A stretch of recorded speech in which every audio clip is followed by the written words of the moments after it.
کم کھانے کی امام غزالی رحمۃ اللہ علیہ نے 8 فوائد بیان کیے ہیں، جن کو ہم انشاءاللہ یہاں پر دیکھتے ہیں اور ساتھ ساتھ ان کو لکھتے بھی جاتے ہیں۔ یعنی کم کھانے کے 8 فوائد۔ پہلا فائدہ بیان کرتے ہیں کہ قلب صفائی اور بصیرت میں روشنی حاصل ہوتی ہے، کیونکہ پیٹ بھرنے سے سستی اور طبیعت کی کاہلی پیدا ہوتی ہے اور دل کی آنکھیں اندھی ہو جاتی ہیں اور ذکاوت جاتی رہتی ہے، یعنی ذہانت جو ہے وہ انسان کی جاتی رہتی ہے، تو معرفت الہی ہرگز حاصل نہیں ہو سکتی۔ اب یہ بڑی ایک اہم چیز بتائی ہے کہ اس کی وجہ سے قلب میں صفائی اور بصیرت میں روشنی حاصل ہوتی ہے، اور پیٹ بھرنے سے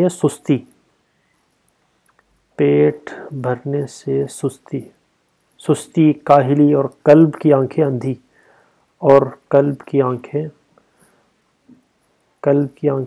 ہو جاتی ہیں۔ اگر پیٹ بھر کر کھایا جائے تو اس سے سستی اور قلب کی آنکھیں اندھی ہو جاتی ہیں، جبکہ کم کھانے کی وجہ سے صفائی قلب کی اور بصیرت میں روشنی حاصل ہوتی ہے۔ دوسری چیز بیان کرتے ہیں کہ دل نرم ہو جاتا ہے، اور مناجات یعنی اللہ تعالیٰ سے مانگنے میں، اللہ تعالیٰ سے بات چیت کرنے میں، نماز پڑھنے میں مزہ آتا ہے، کیونکہ جب یہ پیٹ کا برتن بھرا ہوگا، یہ خالی ہوگا، تو اپنے مالک کے سامنے سوال و التجا اور دعا کرنے میں لطف آئے گا، اور خوف و خشیت اور انکسار پیدا ہوگا جو معرفت حاصل کرنے کی کنجی ہے، یعنی دل کی نرمی۔ کم کھانے سے دل کی نرمی پیدا ہوتی ہے۔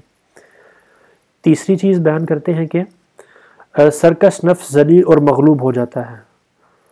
سرکش نفس ذلیل اور مجبور ہو جاتا ہے، اور ظاہر ہے کہ جب دشمن خدا کو شکست ہوئی اور غفلت کا دروازہ بند ہو گیا تو اللہ تعالیٰ کی طرف نفس متوجہ ہوگا اور سعادت کا دروازہ کھل جائے گا۔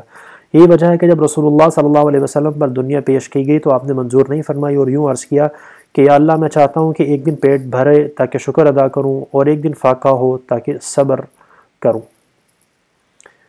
چوتھی چیز، آخرت کی مصیبتوں اور عذاب کی تکلیفوں کا دنیا میں بھی کچھ مزہ چکھنا چاہیے، یعنی آخرت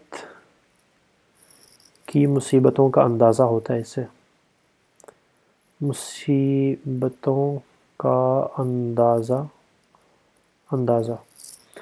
آخرت کی مصیبتوں اور عذاب کی تکلیفوں کا دنیا میں بھی کچھ مزہ چکھنا چاہیے، تاکہ ان کی اذیت سے نفس خبردار ہو کر ڈرے، اور ظاہر ہے کہ بھوک سے زیادہ انسان اپنے نفس کو کوئی عذاب نہیں پہنچا سکتا، کیونکہ اس میں کسی قسم کے تکلف اور سامان فراہم کرنے کی حاجت نہیں، اور جب بھوک کی وجہ سے عذاب الہی کا ہر وقت مشاہدہ رہے گا تو حق تعالیٰ کی معصیت کی جانب توجہ بھی نہ ہوگی اور نافرمانی کی جرأت نہیں ہو سکے گی۔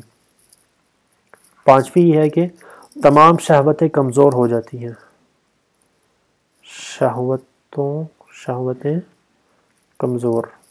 کمزور ہو جاتی ہیں کہ کسی خواہش کے پورا ہونے کی آرزو نہیں رہتی اور دنیا کی محبت دل سے نکل جاتی ہے۔ حضرت ذوالنون مصری رحمۃ اللہ علیہ فرماتے ہیں کہ جب کبھی میں نے پیٹ بھر کر کھایا تو ضرور کوئی نہ کوئی گناہ مجھ سے صادر ہوا، یا کم سے کم گناہ کا قصد تو ہو ہی گیا۔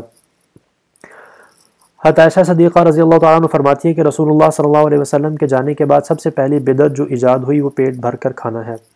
پس جب مسلمانوں کے پیٹ بھرنے لگے تو ان کے نفس ان کو دنیا کی جانب کھینچ کر لے کے جانے لگے، یعنی جب پیٹ بھر کر کھایا تو شہوت مضبوط ہوئی۔ چھٹا فائدہ یہ ہے کہ زیادہ نیند نہیں آتی، یعنی کم نیند آتی ہے اور عبادت مشکل نہیں لگتی، کیونکہ پیٹ بھر کر کھانے سے نیند کا غلبہ ہوتا ہے۔ کم نیند کا آنا اور عبادت کا آسان ہو جانا، کیونکہ پیٹ بھر کر کھانے سے نیند کا غلبہ ہو جاتا ہے، اور نیند سے عمر بھی کم ہوتی ہے کیونکہ وہ خدا کی عبادت نہیں کرنے دیتی۔ حضرت ابو سلیمان درانی ایک اللہ والے گزرے ہیں، وہ فرماتے ہیں کہ جنہوں نے پیٹ بھر کر کھایا ان میں 6 خصلتیں ضرور پیدا ہوتی ہیں۔ اب اسی کی تفصیل کے اندر وہ بتا رہے ہیں حضرت ابو سلیمان درانی کا قول۔ ابو سلیمان درانی فرماتے ہیں کہ 6 خصلتیں ضرور پیدا ہوتی ہیں۔ اول، عبادت کی حلاوت جاتی رہتی ہے۔ دوم حکمت و فراست اور ذکاوت و نور و معرفت کا حاصل ہونا مشکل ہو جاتا ہے. یعنی پہلا نقصان ہوا عبادت کی حلاوت، عبادت کی حلاوت نہیں ملی. حکمت و فراست، حکمت و فراست اس کا خاتمہ ہوا. اور مخلوق خدا پر شفقت اور ترس کھانے سے محرومی،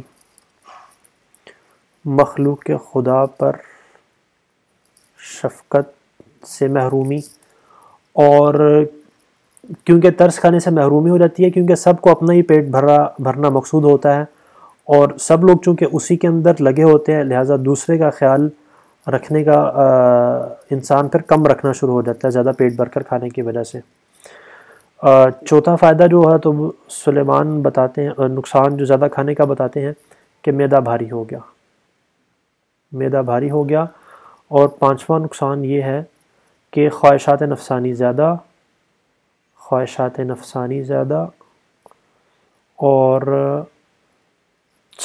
چھٹا ایک وہ یہ بیان کرتے ہیں کہ یعنی ٹوائلٹ کی طرف یا بیت الخلاء کی طرف، بیت الخلاء کی طرف جانا آنا زیادہ ہو گیا. یعنی فرماتے ہیں کہ مسلمان مسجدوں کی طرف آ جا رہے ہوں گے اور یہ بندہ بیت الخلاء کی طرف آ جا رہا ہوگا.